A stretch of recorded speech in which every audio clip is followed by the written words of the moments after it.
Grazie di aver accettato nel tuo ufficio. Buongiorno, grazie a te Arthur e grazie per l'invito e buongiorno a tutti voi. Piacere. Intanto io vorrei far sapere ai nostri telespettatori di... Tani duhet të sqaroj për publikun e ABC News, Albania, historinë e rrethit Fratelli d'Italia në Shqipëri. Si filloi? È iniziata a marzo di quest'anno a Bruxelles, ero col presidente di Fratelli d'Italia. Pra ka filluar në mars të këtij viti. Në Bruxelles isha me kryetarin e Fratelli d'Italia të Brukselit, i cili më propozoi këtë aventurë të re. Dhe thirrëm senatorin Menia, që është përgjegjësi i Fratelli d'Italia në botë, dhe pra i të gjitha qartjeve jashtë Italisë të Fratelli d'Italia, i cili sigurisht e konfirmoi këtë mundësi. Dhe pastaj erdhi emërimi im, të themi nga Donzelli, që është përgjegjësi kryesor i Fratelli d'Italia, për të gjitha qartjet. Dhe kështu në fund korriku u emërova presidenti i Fratelli d'Italia dhe në 6 nëntor, siç e di mirë, bëm inaugurimin në Hotel Rogner. Fratelli d'Italia e il 6 novembre, come tu ben sai, abbiamo fatto l'inaugurazione al Rogner Hotel. Dunque, questo è il protocollo della pratica. Pra kjo është procedura, praktika e formimit dhe themelimit të një qarku Fratelli d'Italia në botë apo jo? Sepse nuk është që është vetëm në Shqipëri, është e vërtet?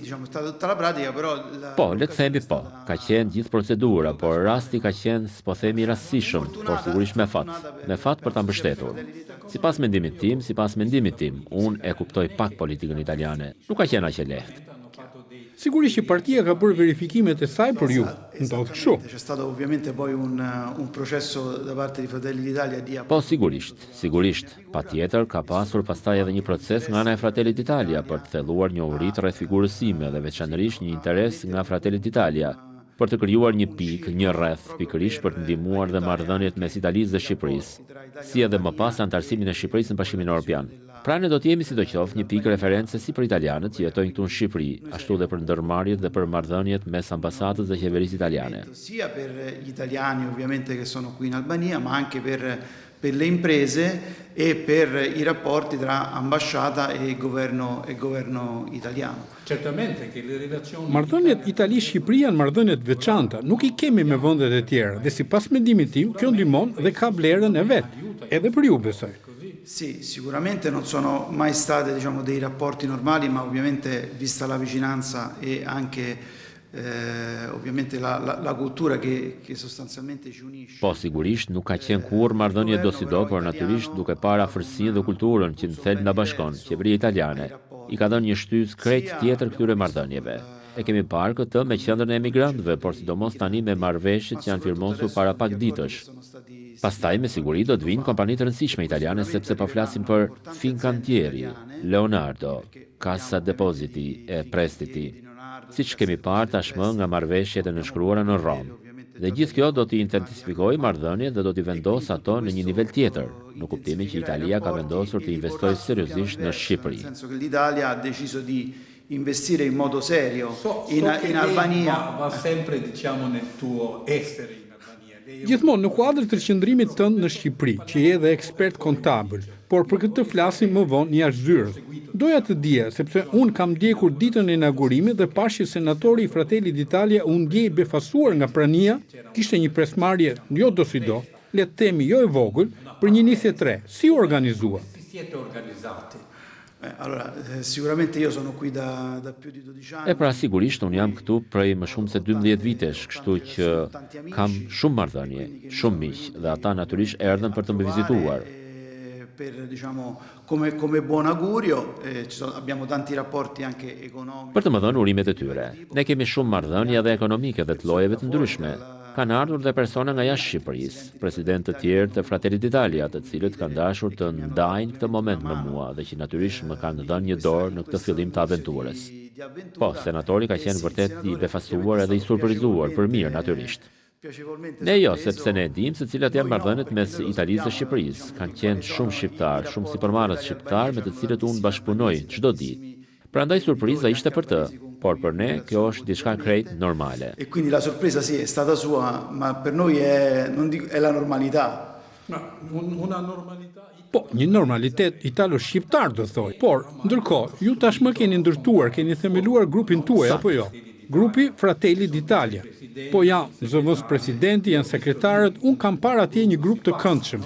Na i Sì, a shpjegoj. me piace organizzare le cose sin dall'inizio in modo Po, mua më pëlqen, le të themi të organizoj gjërat që nga fillimi në mënyrë funksionale dhe të strukturuar. Kështu që ne kemi natyrisht një zëvendëskryetar, një sekretar dhe 2 asistentë, një administrativ dhe një operativ. Kështu që unë natyrisht kam formuar një ekip që do të më mbështesë në aktivitetet që do të zhvillojmë në vitin 2026. Do të jetë një aktivitet i rëndësishëm dhe që do të na përfshijë të gjithëve në përhapjen dhe diskutimin në një sër temash që janë të rëndësishme për Italinë dhe për Shqipërinë, për të afruar këtë të fundit më shumë me Europën. Per l'Italia e per l'Albania per avvicinarla all'Europa. Ma avete mai pensato del Kosovo come Por, a kemi menduar ndonjëherë për Kosovën si një deg të Fratelli d'Italia në Shqipëri? Sepse, së paku, qeveria italiane deri tani funksionon kështu.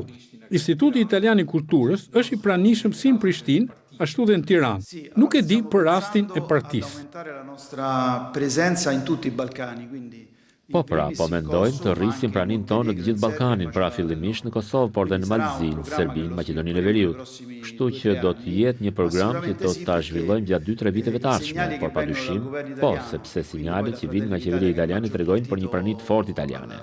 Për më tepër, siç kemi thënë dhe disa herë, ministrat vinë shpesh këtu, nën sekretarët kanë ardhur shumë herë, si në Shqipëri ashtu dhe në Kosovë. Siç the Artur, pikërisht sepse është ndryshuar pak qasja jonë, jo vetëm në raportet e afërsisë dhe të vëllazërisë që na kanë lidhur gjithmonë, por duam të sjellim një investim konkret në cambiato un Ballkan. po' il nostro atteggiamento, non soltanto di rapporti di vicinanza e di fratellanza che ci hanno sempre unito, ma vogliamo portare un investimento concreto nei Balcani. pienamente? Jam plotësisht dakord me ju. Unë jam gazetar dhe mbuloj marrëdhënien italo-shqiptare për më shumë se 20 vitesh dhe mund të them sinqerisht se kjo qeveri në politikën e jashtme ka pasur një fokus dhe një vëmendje që qeveritë e mëparshme nuk e kanë pasur.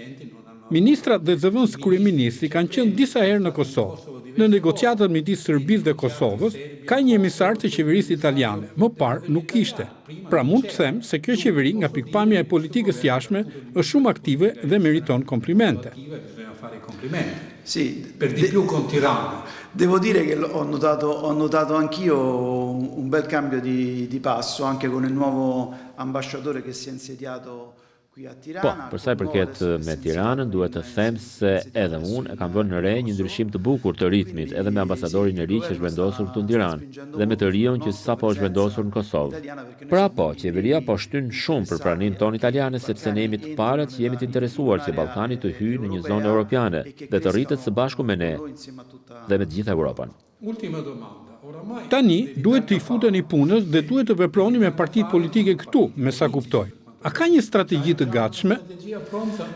Diciamo, sì, adesso noi prossimamente faremo una serie di incontri, proporremo una serie di incontri e volevo dire anche Le të themi po, së shpejti ne do të bëjmë një seri takimesh, do të propozojmë disa takime dhe doja të theksoja dhe fatin që jemi në Shqipëri, sepse në shumë vende, për shembull, nuk është e mundur të hapësh një deg politike. Këtu ndërkaq në Shqipëri, në Kosovë e tjerë, ekziston mundësia për të hapur deg politike që natyrisht nuk kanë një konotacion të fortë politik, por shërbejnë për të ndihmuar marrëdhëniet midis italianëve dhe Shqipërisë. Pra edhe midis antarëve, banorëve që jetojnë në Itali dhe këtu në Shqipëri, të cilët kanë nevojat e tyre, por dhe për të lehtësuar marrëdhëniet politike me Italinë.